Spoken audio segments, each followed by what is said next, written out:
बॉबी और नंद की लड़ाई और चोरों ने एक नई ऑडियो लीक की और उस ऑडियो ने क्या उखाड़ लिया।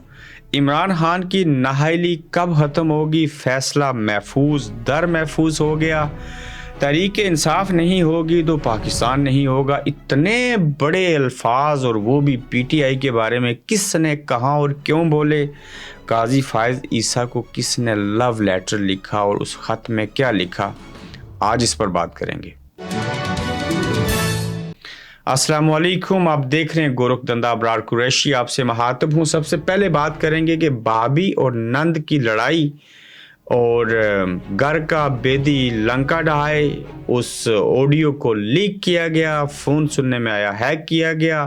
पहले ही सहाफ़ियों ने बता दिया था कि बुशरा बीबी का फ़ोन हैक हो चुका है और कुछ ऑडियोज़ आएंगी। ये बॉबी और नंद की लड़ाई में ऑडियो ने जो कोहराम मचाया, उसने आखिर क्या उखाड़ लिया। सबसे पहली बात कि कौन सा घर है जहां पे लड़ाई झगड़ा बॉबी और नंद के दरमियान नहीं होता। अगर लतीफ़ खोसा से बातचीत करते हुए उन्होंने चंद चीज़ें बयान की हैं तो उसमें क्या बुराई है।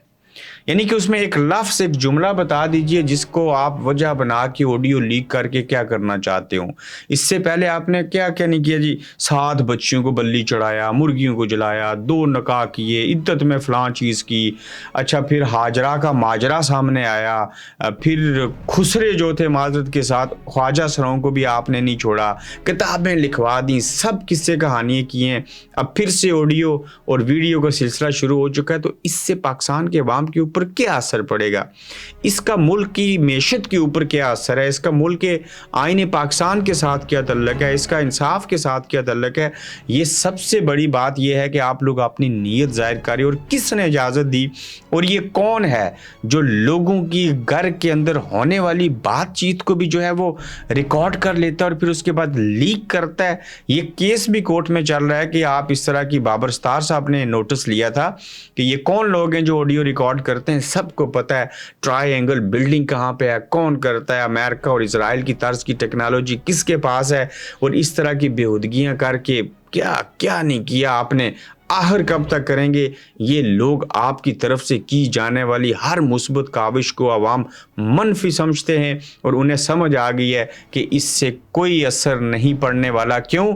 ये पाकिस्तान के अवाम इस तरह की ऑडियो लीक होने से कोई असर नहीं उनके ऊपर पड़ रहा। और आपकी ऑडियो ने क्या उखाड़ लिया, सवाए इसके कि आपकी नीयत और गलत काम किया कि दूसरों की प्राइवेसी जो बात होती है उसको लीक करके आप ये तासर देना चाहते हैं कि देखें ये बुशरा बीबी, ये इमरान खान कितने गंदे हैं। ये तो गंदे होंगे लेकिन आपसे बड़ा गंदा कोई नहीं है जो दूसरों की बातें सुनता है, गीबत करता है, हसद रखता है और फिर चुगलखोर है। जो काम उसको और करने चाहिए वो दूसरों की ऑडियो रिकॉर्ड करके उसको लीक करता है। भाई किस दुनिया में रहते हो, कौन से लोग हो आप, कहाँ से पैदा हुए हो, किसने आप लोगों की तरबियत की है, किस इन्वायरमेंट में रहते हो, किस प्लानट पे रहते हो, ये क्या है, किस तरह की जंग लड़ रहे हो आप। ये तो हाइब्रिड वॉर भी नहीं है, ये को अना की जंग से भी बात आगे निकल गई है। बाज आ जाओ, ये क्या बना दिया आपने इस 25 करोड़ इस्लामी जमहूरिया पाकिस्तान के अवाम को, सियासतदान को, इंसान को, मुसलमान को, इस मुल्क के आइन को, इंसाफ के निज़ाम को, अदालतों को क्या कर दिया आप लोगों ने। कहाँ से शुरू करेंगे, कहाँ इख्तिताम करेंगे। कोई अल्लाह का नेक अच्छा चंगा बंदा आए जो हर एक को सुधार दे, लेकिन बेड़ा गर्क हो गया इस मुल्क का। यहाँ कोई अखलाकियात नहीं, कोई रवादारी नहीं, कोई आइन नहीं, कोई कानून नहीं। लोग मायूस होकर गुनाह कर चुके हैं। तो ऑडियो लीक, वीडियो लीक कीजिए, कल आज इनकी हो रही है, कल मरियम साहिबा की होगी, उसको भी हम बुरा कहेंगे, किसी और की होगी उसको भी बुरा कहेंगे। क्यों? ये गलत है, ऐसे नहीं होना चाहिए। इमरान खान की नाअहली कब ख़त्म होगी? हाई कोर्ट के अंदर बहस हुई, चीज़ें हुई, फैसला महफूज हो गया। तोशाखाना केस है जनाब, उसमें जो अमजद परवेज़ वकील हैं, तोशाखाना केस में जो चाहते हैं इमरान खान नाअहल हो जाए, नाअहल रहे हो तो गए, और कब तक रहेंगी। और अमजद परवेज़ साहब कहते हैं भाई जान हमें टाइम दीजिए, मैं तैयारी करके आऊँगा, पता नहीं PhD करके आना है। تو ابھی فیصلہ جو ہے وہ چیزیں ہیں اور بحث مباحثہ لگتا یہ ہے کہ لا تعداد انلمیٹڈ غیر معینہ مدت کے لیے ملتوی ہو گئی ہیں چیزیں، تو انہیں سمجھ نہیں ہے، انہیں تیاری کوئی نہیں ہے۔ امجد پرویز صاحب کو تیاری چاہیے، انوائرمنٹ چاہیے، کسی سے مشورہ کریں گے، کسی سے پوچھیں گے، لیکن ہائی کورٹ کے اندر ہونے والی بحث جو کہ بحث لطیف کھوسا صاحب نے کی ہے، کھوسا صاحب بڑے جاندار آدمی ہیں، محنت سے کام کر رہے ہیں، عمران خان کو پسند کرتے ہیں، پرانے وکیل ہیں، کئی سابق وزرائے اعظموں کا انہوں نے کیس لڑا ہے، اور لطیف کھوسا ایک طرف ہیں، لیکن ہائی کورٹ کس کی ہے، کس کے حکم پہ چلتی ہے، سب جانتے ہیں، سب مانتے ہیں، ہر ایک کو علم ہے کہ یہ عدالتیں آزاد نہیں ہیں، یہ ججز آزاد نہیں ہیں، یہ نظام پورا جکڑا ہوا ہے۔ لیکن دیکھتے ہیں توشہ خانہ کیس کے اندر عمران خان کی نااہلی آخر کب تک رہے گی، کبھی تو باب اس کا جو ہے وہ اختتام ہوگا اور بحث کرنی پڑے گی Amjad Parvez high commission, Pakistan election commission اس کے وکیل کو۔ تحریک انصاف نہیں ہوگی تو پاکستان نہیں ہوگا، یہ کس نے کہہ دیا؟ یہ چھوٹا منہ بڑی بات ہے یا حقیقت ہے؟ اس پیرائے میں یہ بات کی گئی اور اس انداز میں ہم نے اس کو ٹائٹل کے طور پہ لکھا، اور اس وجہ سے ہم اس چیز کو بیان کر رہے ہیں کہ لطیف کھوسا صاحب نے آج جب جرا کی تو انہوں نے مثال دی کہ قائد اعظم محمد علی جناح نے تقریر کرتے ہوئے کہا تھا کہ اگر مسلم لیگ نہیں ہوگی تو پاکستان نہیں ہوگا۔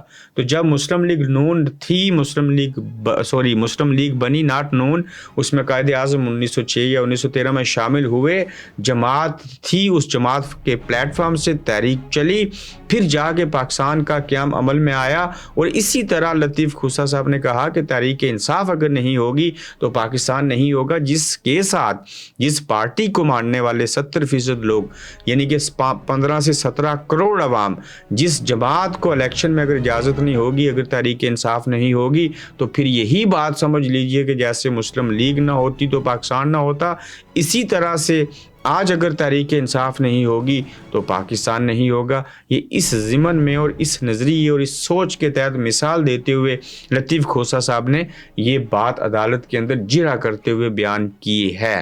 قاضی فائز عیسیٰ کو لو لیٹر کس نے لکھا؟ اس کو ہم نے لو لیٹر کا نام اس لیے دیا، وہ ایسے ہی ہوتا ہے جس کی کوئی حیثیت نہیں ہوتی۔ ہو سکتا ہے آپ لو لیٹر کسی میں اپنی محبوبہ کو لکھیں، وہ آگے سے پڑھے بغیر واپس کر دے، یا ہو سکتا ہے اس کو قبول کر لے، یا ہو سکتا ہے بڑا سخت جواب دے، ہو سکتا ہے وہ وصول ہی نہ کرے۔ تو اسی طرح سے قاضی فائز عیسیٰ صاحب کو پاکستان تحریک انصاف نے خط لکھا ہے، اس خط کی اہمیت ایک لو لیٹر کی طرح اس لیے ہے، انہوں نے خط میں لکھا اور یہ کہا اور بتایا کہ دیکھیے قاضی صاحب، آپ سربراہ ہیں سپریم کورٹ کے، اعلیٰ عدلیہ کے، آپ چیف جسٹس ہیں، اس ملک کے اندر دیکھیے کیسے جو ہے لوگوں کو اغوا کیا جا رہا ہے، انسانی حقوق کی کھلے عام اور سرے عام خلاف ورزیاں ہو رہی ہیں، یہاں عمران ریاض کو گنگا بہرا بنا دیا گیا، اسی ملک کے اندر ذل شاہ کو مارا گیا، عمران خان کے اوپر حملہ ہوا، اب تک لوگوں کو اغوا کیا جا رہا ہے، 9 سال کے معذور بچے کو پولیس نے گرفتار کر لیا۔ تو آخر آپ قاضی صاحب کب تک خاموش رہیں گے؟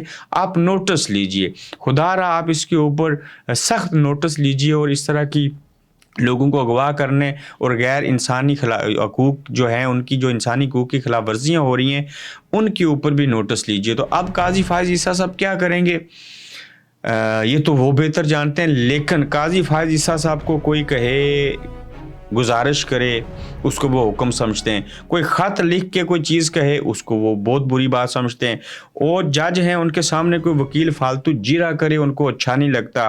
قاضی صاحب کہتے ہیں جناب ہمیں اعلیٰ عدلیہ مت کہیے، وہ کہتے ہیں ملازمین کو صاحب کہہ کے مت پکاریے، فلاں چیز مت کیجیے۔ بھائی اتنے کیسز پڑے ہیں، اتنے آپ کو خط لکھے جا رہے ہیں، ساری چیزیں ہو رہی ہیں، اصل کام کی طرف آئیے، اچھے کام کیجیے، جو مین کام کرنے والے ہیں وہ کیجیے، چھوڑ دیجیے آپ کو کوئی اعلیٰ عدلیہ کہتا ہے، کوئی کسی کو صاحب کہتا ہے، آپ اس کلچر کو نہیں بدل سکیں گے۔ پہلے تو آپ عدالت میں بیٹھ کے انگریزی بولنا چھوڑ دیجیے، اردو میں بات کیجیے، پھر آپ فیصلے اردو میں لکھیے، پھر باقیوں کو کہیے گا کیا کرنا ہے۔ تو قاضی صاحب کی مینٹالٹی یہی ہے جناب، ان کو کوئی بھی بندہ خط لکھے وہ برا مان جاتے ہیں، کیوں کہ جس محبوب نے یا جس نے اپنی محبوبہ کو خط لکھا ہے وہ اس سے پیار محبت نہیں کرتی، وہ اسے ڈکٹیشن سمجھتی ہے، اپنی ذاتی زندگی اور اپنے پروفیشن کے اندر مداخلت تصور کرتی ہے، الفاظ ہو رہے ہیں، باتیں ہو رہے ہیں، نیت ہو رہا ہے، ارادے ہو رہے ہیں، منافقت ہے، यहाँ कोई असूल नहीं, यहाँ अनाप परस्ती है, यहाँ बदला लेना है,